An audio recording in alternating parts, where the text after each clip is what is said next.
On the seventh day, just as the elders feared, Unwana's lifeless body floated to the surface of the river. His face was peaceful, but his skin was unnaturally pale. The villagers gasped in horror.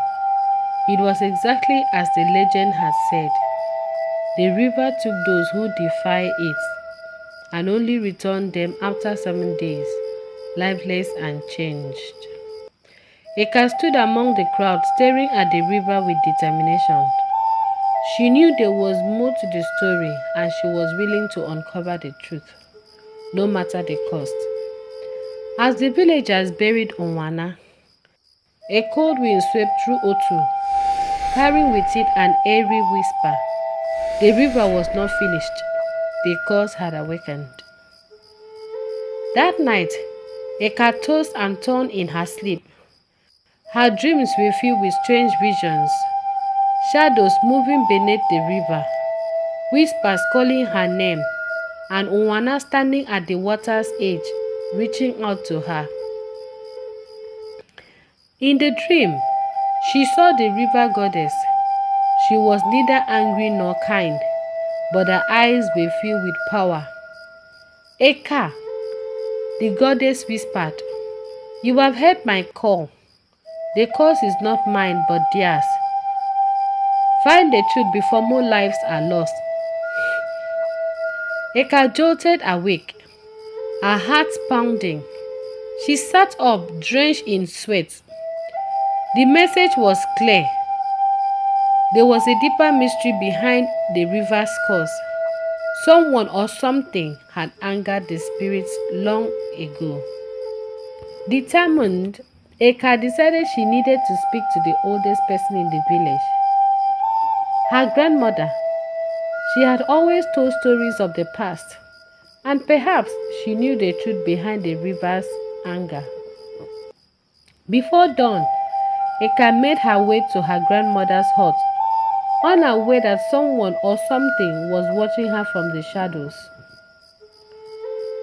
Eka's grandmother sat outside her hut, wrapped in a faded shawl, staring at the distant trees.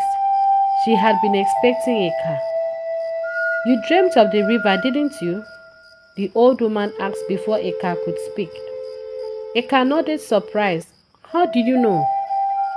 Her grandmother sighed and motioned for her to sit. "Because the river only calls those who are meant to listen. You are not the first child. The cause began long before you were born."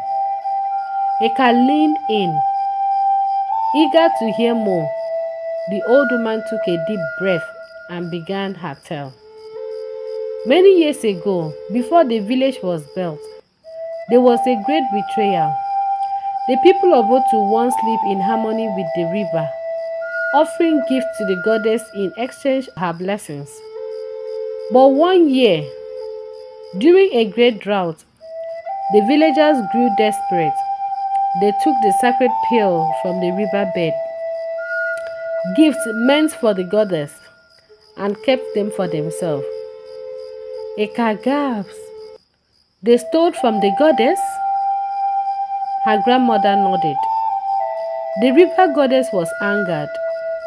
She warned them to return what was stolen, but they refused. And so she cursed the water. Anyone who entered without respect would be taken.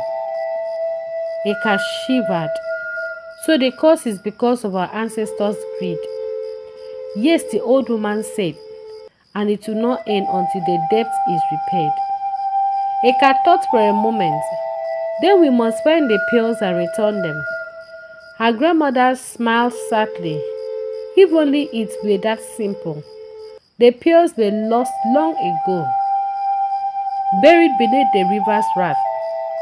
But the river still remembers, and it will guide you if you are willing to listen. Eka's heart pounded. She had always felt a connection to the water, and now she understood why.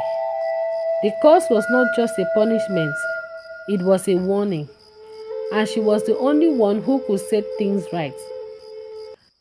As the first light of dawn touched the village, Eka made her decision.